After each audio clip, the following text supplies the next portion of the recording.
All right, we're talking all things student loans with the president of the Institute of Student Loan Advisors, Betsy Mayotte.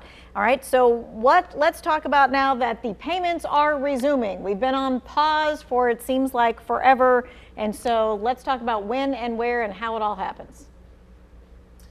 Yeah, so after over 3 years of many federal student loan borrowers not having to make payments and not having any interest accrue, unfortunately that holiday is coming to a close very soon. Interest is going to start accruing on these loans on September 1st, and borrowers should expect their next payment to be due sometime in October. Many borrowers should be able to log in to their servicer's website now and be able to see what their payment's going to be and what actual day in October that first payment is due.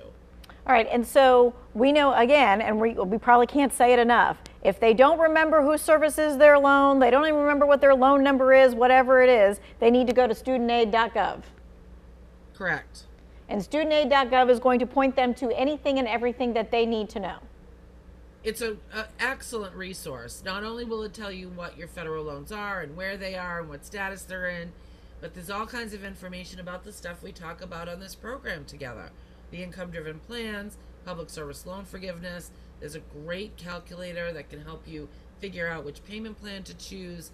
It's a really excellent resource. Okay, we've got a few questions already coming in, and one of them deals with what happens if you paid for years and then the loan gets moved to a new servicer. Do you start your loan all over again? No, in fact, federal student loan transfers happen all the time. 17 million of them happened during the pause. As long as it's still a federal student loan and you haven't refinanced into a private loan, then your account will not restart. In fact, nothing should change about your loan just by transferring servicers. This person is saying, is the loan service company responsible for contacting me regarding my repayment? Yes, and you should be here. If you haven't heard from them already, you need to log into the servicer website and make sure they have your up-to-date contact information.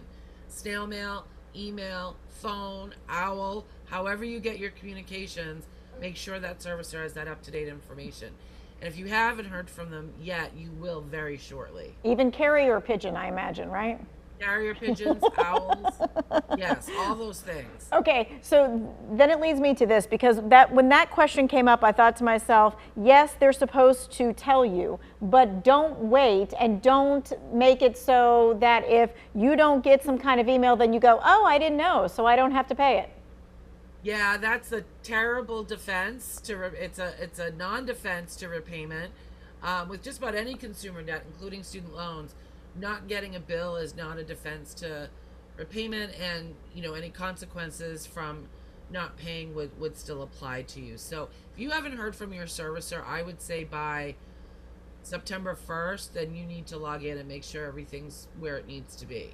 All right, this person is asking, what is available for Parent Plus loan forgiveness?